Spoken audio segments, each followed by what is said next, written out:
I can hear your feet on the floor above me, and I know you think you're still asleep. You're not. Let me tell you about patient 47, because what happened to her is already happening to you. The Somnology Research Institute recruited her through a Craigslist ad, like they recruited all of us. $3,000 for 2 weeks of monitored sleep. Students, insomniacs, the desperately broke. We came for the money. We stayed because something wouldn't let us leave. Dr. Trina Vance ran the study with the enthusiasm of someone who'd finally gotten funding after years of rejection. She specialized in sleep paralysis and the entities people reported seeing during episodes. The shadow people, the old hag, and most frequently, a figure she called the recurrent observational phenomenon. We call him what everyone calls him, the Hat Man. 43% of sleep paralysis sufferers report seeing him, Dr. Vance told us during orientation.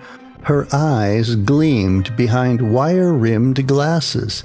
Same description across cultures, across centuries. Tall, dark, wearing a wide-brimmed hat and sometimes a long coat. He stands and watches, never touches, never speaks, just observes. I was patient 52, Jessica Chen, graduate student drowning in debt. I'd experienced sleep paralysis twice in my life, both times terrifying but entity-free. I figured I'd sleep in a comfortable bed, let them monitor my brainwaves, collect my check, and finish my thesis. Simple. Patient 47's real name was Amanda Carpenter. She had the room next to mine in the facility's sleep wing. 31 years old, freelance graphic designer, and according to her intake form, she'd been experiencing sleep paralysis since childhood. The Hat Man had visited her hundreds of times.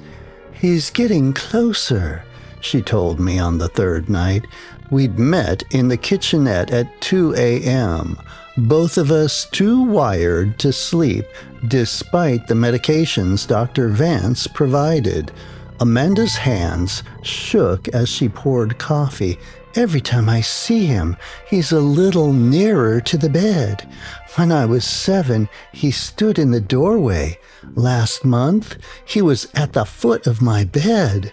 2 nights ago here, he was standing right beside me."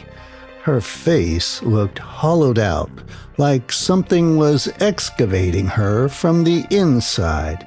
"It's just a hallucination," I said, repeating what Dr. Vance had told us. "Your brain's awake, but your body isn't. It creates these images." "Then why does everyone see the same thing?" Amanda's voice dropped to a whisper. "Why is it always him?" I didn't have an answer. The facility had 12 sleep rooms, each one identical. White walls, a hospital bed, sensors everywhere, cameras in the corners, EEG leads attached to our scalps, breathing monitors clipped to our fingers. They watched us sleep. They measured our dreams, and starting on the 4th night, they began administering something Dr. Vance called a consciousness amplifier, a drug that was supposed to make us more aware during REM sleep, more likely to experience and remember sleep paralysis. "We want to map what happens in your brain when you see him," she explained. Her smile had a curious twist to it. "We want to know where he comes from." The drug worked. I experienced my first episode that night. I woke up but couldn't move, couldn't scream, couldn't even twitch a finger. The weight on my chest felt like a boulder made of darkness, and in the corner of my room, barely visible in the red glow of the exit sign, stood a tall figure in a wide-brimmed hat. He was darker than shadow, darker than the absence of light should be. He tilted his head, and though I couldn't see his face, I felt him looking at me, not at my body, at something deeper, something essential. Then my body released, and I could move again. I gasped, sat up, looked at the corner. Empty. I checked the timestamp on the camera, 3:47 a.m. I'd been paralyzed for 90 seconds, and it felt like hours. In the morning, Dr. Vance showed me the recordings of my brain activity during the episode. Fascinating, she murmured, pointing at spikes in unusual patterns. Look at this activity in your parietal cortex, and here, in regions we don't typically associate with hallucinations. It's almost like you're perceiving something real. It felt real, I admitted. They all say that, she smiled. Patient 47 had an episode last night, too. Her readings were even more remarkable. Would you like to see? Amanda's brain scans looked like fireworks. Activity everywhere, regions lighting up that shouldn't have been active during sleep. And there, in the video feed from her room, I could see her lying paralyzed, eyes wide open, staring at the corner where the shadows seemed to gather and deepen and take shape. Jesus, I whispered, how long has she been paralyzed? 14 minutes. Dr. Vance's voice carried a note of excitement that made my skin crawl. A new record for this study, and look at this. She zoomed in on Amanda's face. Her eyes weren't just wide, they were tracking something, following movement I couldn't see on the grainy footage. He was walking around her bed, Amanda told me later. She sat in the common room, staring at nothing, circling like he was examining me from every angle, and I could feel him doing something, not touching me, something else, something inside. We should leave, I said. This isn't worth $3,000. I tried. She finally looked at me, and I saw that hollow thing in her face had grown larger. My door was locked from the outside. I went to my room and tried my door, locked. That night, the Hat Man came for me again, and this time I understood what Amanda meant about feeling him do something inside. During the paralysis, while I lay frozen and watched him stand beside my bed, I felt a pulling sensation, not physical, deeper than physical, like something was drawing out a part of me I didn't know existed. A thread of consciousness, of self, being slowly extracted through my eyes while he watched and watched and watched. When I could move again, I felt lighter, not in a good way, in a less way, like I'd been partially erased. The next morning, 3 more patients reported Hat Man encounters. All of them described the same pulling sensation. All of them looked hollow. Dr. Vance gathered us in the conference room, 9 patients now, down from the original 12. 3 had been transitioned to other facilities, according to the staff. We all knew that was a lie.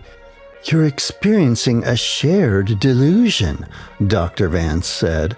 Her excitement had curdled into something manic. "A fascinating case of folie à plusieurs, amplified by the consciousness-enhancing drugs. The Hat Man is a manifestation of collective fear and cultural narrative. He's not real." "Then what's he taking from us?" Amanda's voice was barely audible. She'd lost weight in the past week. Not pounds, something else. Substance, presence. She looked like a faded photograph of herself. Dr. Vance ignored the question. "Tonight, we're increasing the dosage. I want to push past the hallucination and see what's generating it at the neural level." "We're not doing that," I said. "We're leaving, all of us." "The doors will unlock when the study concludes," she replied. 2 more days. I tried to break my room's window that afternoon. The glass wouldn't crack no matter how hard I hit it. I tried calling 911 on my phone. No signal, even though I'd had full bars when I arrived. I tried everything. Nothing worked. That night, I didn't experience sleep paralysis. I didn't sleep at all because I had heard the screaming from Amanda's room starting at 3:47 a.m. and continue for 23 minutes. When it finally stopped, I heard something worse. Footsteps in the hallway, slow, heavy, and wrong sounding. They stopped outside my door. I held my breath, pressed myself against the far wall, and watched the crack of light under my door. A shadow passed across it. Not feet, too dark for feet, too absolute.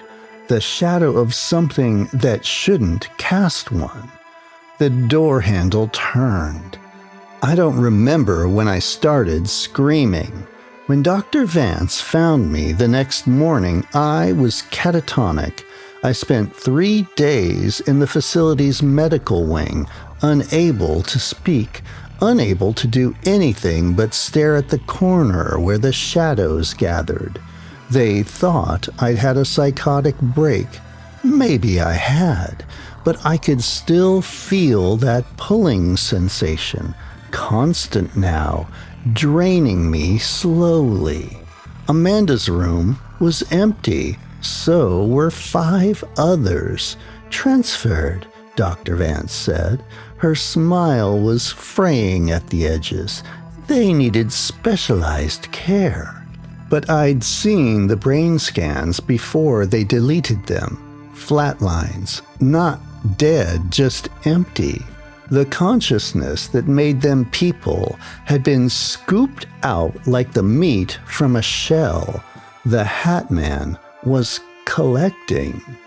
On my 7th night at the medical wing, I finally slept. Not because I felt safe, because whatever was left of me was too exhausted to stay awake. And he came. But this time, I saw more than just his silhouette.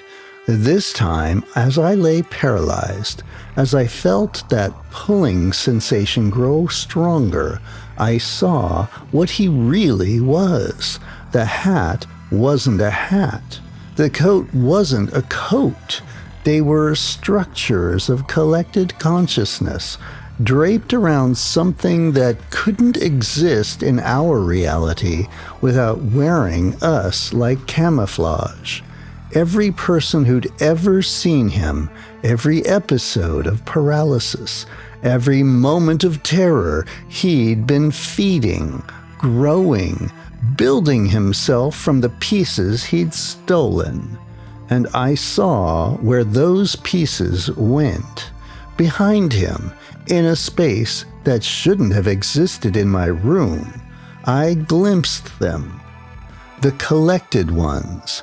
Amanda, the others, not dead, worse than dead, aware but emptied, consciousness preserved in his impossible geometry, feeding him forever. He reached for me, not with hands, with intention, with hunger. The pulling sensation became a tearing, and I felt the core of myself starting to come loose. That's when Dr. Vance entered my room.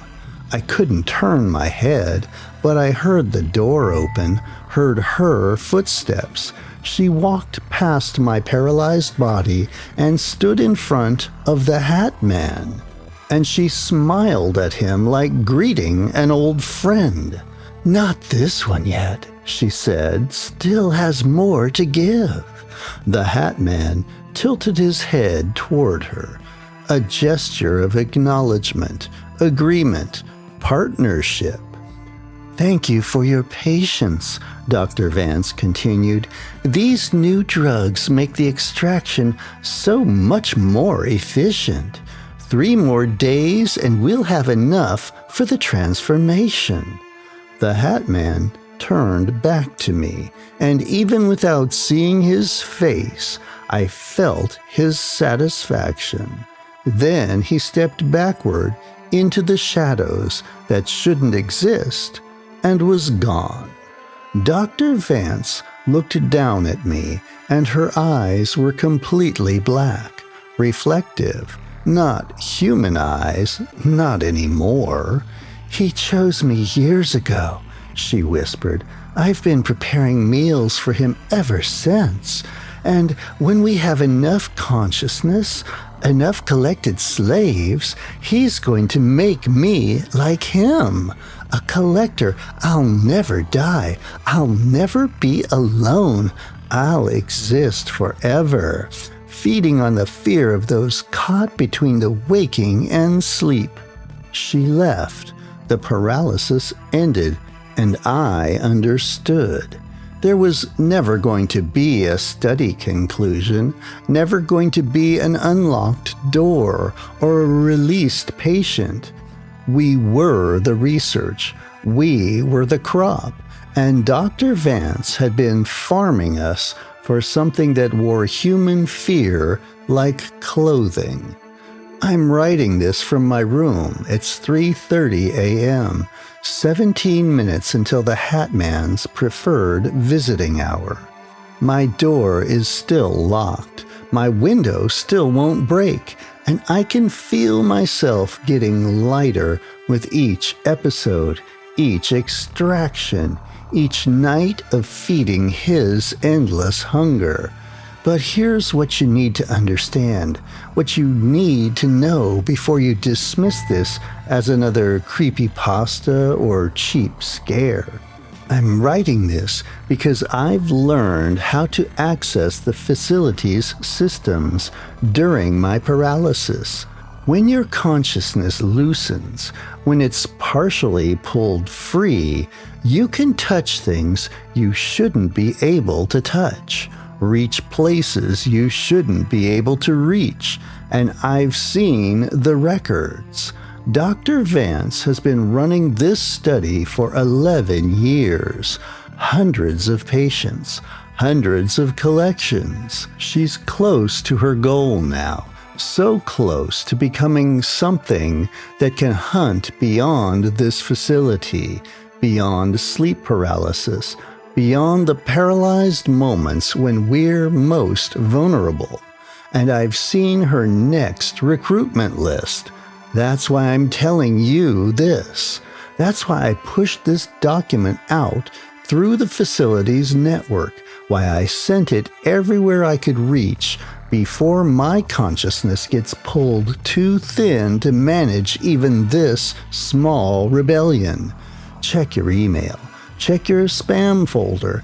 Look for messages from the Somnology Research Institute.